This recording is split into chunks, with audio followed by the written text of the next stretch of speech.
Alors bonjour à tous, donc avec cette conférence, je vais aborder la notion de protéines.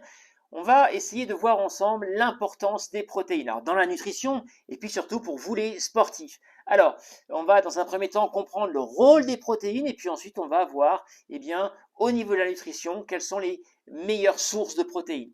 Alors lorsque l'on parle des protéines, cela fait partie d'une de nos sources de carburant. Nous avons les glucides, les lipides comme carburant, notamment pour les efforts d'endurance et d'ultra longue endurance, c'est le carburant dominant, mais les protéines sont également une source pour produire de l'énergie. Au bout du bout, le mouvement, une certaine forme de protéines peut être utilisée pour cela, on va le voir.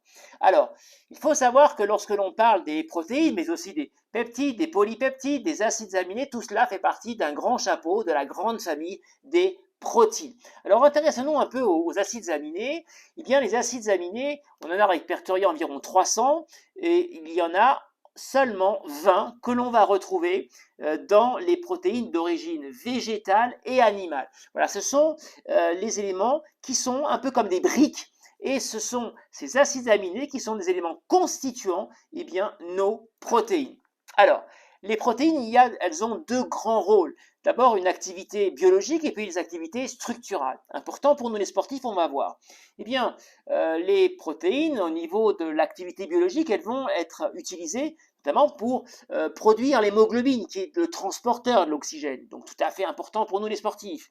Et puis, elles vont intervenir également pour constituer les enzymes digestives. Et enfin, elles vont être utilisées très fortement pour fabriquer nos anticorps qui interviennent dans nos défenses immunitaires.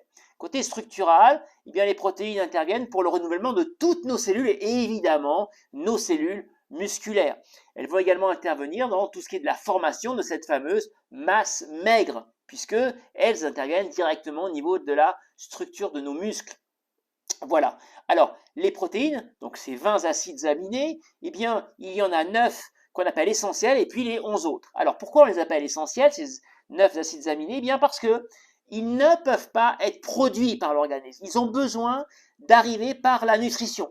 La nutrition est la seule source pour amener à notre organisme des acides aminés, alors que pour les autres, ils sont synthétisés par l'organisme.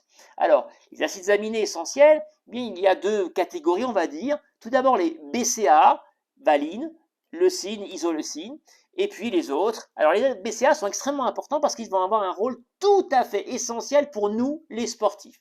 Alors, dans les sports d'endurance notamment, ils vont déjà permettre de régénérer nos tissus. C'est avec les BCAA qu'on va pouvoir restructurer nos fibres musculaires qui ont été endommagées par les chocs ou par la forte oxydation liée aux efforts d'endurance. Et puis, ils peuvent avoir, et on y arrive, un apport énergétique. Les BCAA sont directement exploitables par l'organisme pour être une source d'énergie. Par conséquent, ils peuvent intervenir pour économiser nos réserves, notamment en glucides.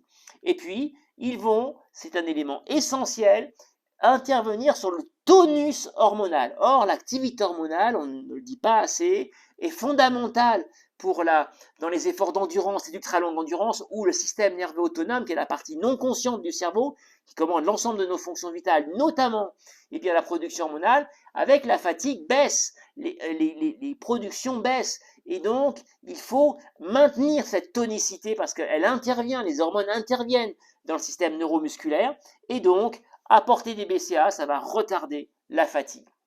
Alors, les quantités maintenant, par rapport aux protéines, en général, par kilo de poids de corps, on s'accorde à 1,5, à 1,2 à 1,5 grammes par poids de corps. Ce qui veut dire que pour 70 kg, on va avoir entre 85 à 105 grammes de besoin en protéines. Pour les BCAA, on a besoin de 2 à 3 grammes par jour, et là intervient cette notion de leur utilisation pendant nos efforts. Sur les efforts d'endurance, au-delà de 4-5 heures, on a constaté des effets positifs, notamment en récupération, parce qu'on aura une meilleure tout de suite régénération des fibres musculaires. 2 grammes par heure, c'est déjà intéressant. Par contre, lorsque l'on a des efforts d'ultra, on peut aller sur des quantités plus importantes, parce qu'il y a encore plus de besoins, au-delà de 10-15 heures d'effort, en BCAA.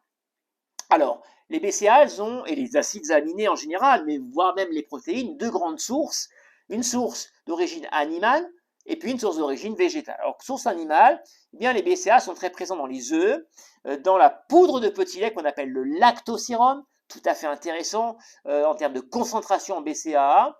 les fromages à base de lait, de petit lait, donc de lactosérum. Alors, lactosérum, c'est le petit liquide vert, notamment que vous trouvez au-dessus de vos yaourts, que souvent on jette malheureusement, alors que c'est un véritable concentré de BCA. Alors, on le trouve dans le brochu corse, dans le brousse ou dans notre fromage alpin qu'on appelle le sérac, donc qui n'est pas un fromage cuit. Ensuite, les fromages à pâte cuite, par contre, comme le Beaufort, le Comté, sont intéressants. Alors attention, ils sont un petit peu acides, évidemment, donc d'un côté, on a un apport intéressant en BCA, mais on a une acidité, donc c'est quand même à pondérer.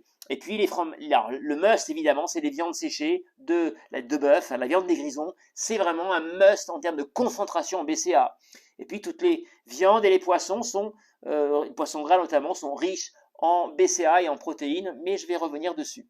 Et puis du côté des sources végétales, eh bien, on a la possibilité d'avoir évidemment des apports en protéines et aussi en BCA.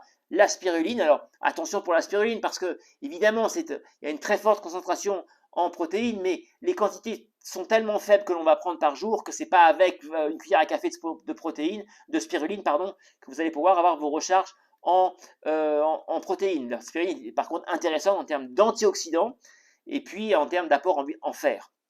Alors, le soja est aussi intéressant. Alors, le tofu, par exemple, qui est un véritable steak végétal, très riche en protéines. Les graines de chia, de courge, de chanvre. Alors, prenez-les évidemment d'origine française parce qu'on en trouve maintenant des graines de chia bio, production française, tout comme la spiruline d'ailleurs. Personnellement, je vous en propose des graines de chia d'une culture d'Occitanie. Voilà, les pois, la soupe de pois cassés, aussi très intéressant. Et puis, c'est un véritable must, une soupe de pois cassés avec quelques petits lamelles de viande des grisons. Vous avez un apport parfait en acides aminés et tout à fait intéressant même au niveau gustatif. Voilà, les haricots rouges, l'azuki, les petits haricots rouges sont aussi bien concentrés en acides aminés. La purée d'amandes, les purées d'oléagineux, par exemple le beurre de cacahuète également. Et puis en termes de céréales, alors le sarrasin et les potes sont eux les céréales, les céréales avec les meilleures concentrations en acides aminés. Alors, un petit point quand même sur une autre famille un autre groupe d'acides aminés, c'est les acides aminés soufrés. Alors dans les protéines, vous avez vu acides aminés essentiels, les autres non essentiels, et puis acides aminés soufrés, et avec une composition qui est le soufre. Et alors le soufre est intéressant pour vous les sportifs parce qu'il a une fonction antioxydante, et vous avez tendance à très fortement oxyder votre organisme. Et donc c'est les acides aminés, notamment la méthioline, qui est un acide aminé essentiel, qui n'est pas un BCA, mais intéressant. Alors attention, les acides aminés soufrés, il faut quand même être assez vigilant, pas trop de quantité quand même, parce que s'il y a des excès, il y a des risques de maladies cardiaques. Voilà, des études ont été faites. Alors, on va en prendre, mais en quantité modérée, mais c'est intéressant pour leur effet antioxydant. Alors attention, les protéines n'ont pas toute la même vitesse d'absorption. C'est important pour nous les sportifs au niveau du choix. Protéines rapides ou protéines lentes en absorption. Protéines rapides, c'est celles qui sont à base de lactosérum, ce qu'on appelle la whey aussi en termes de fitness par exemple. Et bien là, l'absorption est immédiate. Donc c'est intéressant de prendre de la whey ou du lactosérum, alors qu'on peut trouver en version bio évidemment, et bien donc ils sont à partir de laitage, et donc là, dans la première demi-heure, après un effort, première demi-heure, c'est intéressant, au maximum dans les 2 premières heures, de prendre la protéine rapide. Mais la première demi-heure, c'est vraiment là important. On prend un shaker tout de suite après l'effort. Protéines lentes, par contre, elles vont être beaucoup plus avec, vous voyez, 4-5 heures après l'effort. Donc voilà, ça c'est intéressant. Et donc c'est la caséine. Et là, donc c'est la partie ferme du fromage blanc. Et bien là, c'est intéressant. Après, une fois qu'on a pris la première prise de protéines rapides, on va passer à la protéine lente. Donc par exemple, le soir, on peut prendre du fromage blanc, c'est intéressant, en récupération pour les fibres musculaires. Un élément très important qui est la biodisponibilité, qui fait couler beaucoup d'encre. La biodisponibilité, qu'est-ce que c'est? Eh bien, c'est la manière dont l'organisme va capter les aliments, les nutriments et les exploiter. En gros, ça va prendre en compte toutes les pertes au cours de la digestion. Parce que quand vous allez prendre 100 grammes de steak haché, il n'y a pas 100 grammes qui va arriver dans vos cellules. Une partie va partir de la matière fécale par exemple, et donc toute cette perte, on va la prendre en compte, et c'est ça qui va donner cette biodisponibilité.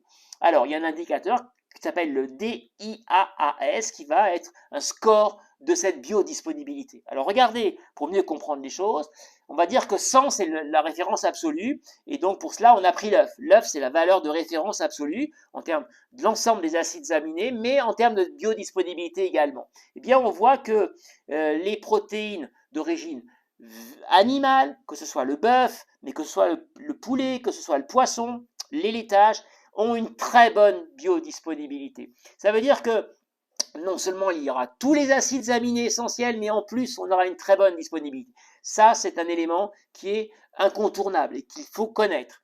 Alors, mais si on est vegan, on va se dire, mais alors je vais en manquer. Eh bien non, on peut tout à fait trouver l'ensemble, répondre à nos besoins si on est avec des protéines végétales. Vous voyez, le pois, 75% en biodisponibilité, le riz à peu près sensiblement identique, les flocons d'avoine et les lentilles ou le tofu sont à 50%. Donc ça veut dire que ces protéines avec une source végétale, eh bien, il y a un manque, elles sont incomplètes. Il va falloir donc les compléter pour arriver les unes par rapport aux autres pour finalement remonter et se retrouver avec un 100%. Alors, il y a des éléments qui vont perturber la biodisponibilité. Il faut le savoir. La cuisson trop forte, quand vous faites des viandes trop cuites longtemps, du poisson archi cuit, eh bien, il y a moins bonne disponibilité. Donc, ça veut dire moins bonne absorption des protéines des viandes et des poissons. Également, les traitements de conservation. Si vous prenez du lait UHT, eh bien, il y a une perte importante en biodisponibilité. Également, eh bien, les conservations, l'assèchement à forte température, comme la spiruline industrielle par exemple, mais les pâtes sèches industrielles, eh bien, auront une moins bonne biodisponibilité en termes d'apport en protéines que des pâtes eh bien, fraîches ou des pâtes qui auront été séchées avec un séchage beaucoup plus lent. La présence ou l'absorption ou la présence ou l'absence d'interaction avec d'autres aliments. Ça revient à ce que je vous disais au précédent slide, c'est-à-dire que, eh bien, avec les protéines de source végétale, il y aura eh bien, des acides aminés limitants parce qu'il va en manquer. Il n'y aura pas l'ensemble des acides aminés. Donc, il va falloir avoir un complément. Alors, un exemple, c'est ce qu'on appelle le principe de complémentarité. Les céréales sont pauvres en lysine, un des acides aminés essentiels. Eh bien, qu'est-ce qu'on fait? C'est pas grave. On va compléter, par exemple, par des pois, par du poivron, qui vont être riches en lysine, et donc l'ensemble, on aura l'ensemble des acides aminés, et il n'y aura pas de souci. Identique pour les légumineuses qui, elles, sont souvent qui ont très pauvres en acides aminés soufrés, donc qui ont très peu de méthionine, qui est un acide aminé qui est donc soufré. Eh bien, c'est pas grave, on va prendre par exemple des pois chiches et on va mettre des pois chiches avec du chou, riche en soufre, mais aussi par exemple des oignons rouges ou pourquoi pas, eh bien, un steak haché avec, on va avoir dans ce cas-là l'ensemble des acides aminés. Alors attention, un point important, c'est la concentration des BCAA au niveau des gélules que vous allez trouver dans le commerce. Il faut être vraiment vigilant sur la provenance parce que la plupart du temps, c'est fait à base de poudre de plumes de canard, mais vous ne savez pas du tout l'origine. Donc renseignez-vous vraiment sur d'où viennent ces BCAA. Et parfois, ça peut être également avec du maïs avec OGM. Alors maintenant, pour finir, l'impact sur l'environnement, parce qu'il fait beaucoup d'encre. Les protéines font effectivement souvent un fort impact sur l'environnement. Je vais vous montrer un schéma. Je tiens à préciser que c'est un schéma très théorique et qu'il ne faut pas vraiment le prendre comme vraiment quelque chose de garanti parce qu'il y a des grandes variations, notamment au niveau de l'impact. Alors vous voyez en jaune, c'est l'impact sur l'environnement, gaz à effet de serre rejeté, et en orange, la teneur en protéines de chaque aliment. Si on prend la viande de bœuf, évidemment, c'est le must en termes d'apport en protéines. On ne peut pas faire mieux.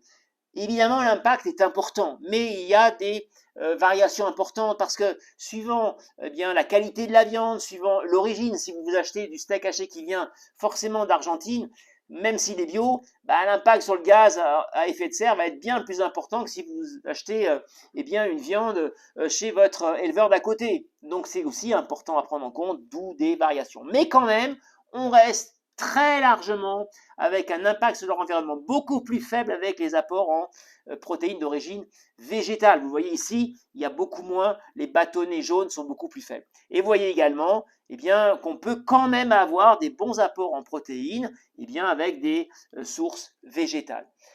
Voilà, eh bien, écoutez, j'espère vous avoir donné quelques éléments qui maintenant vous permettront de mieux choisir vos céréales.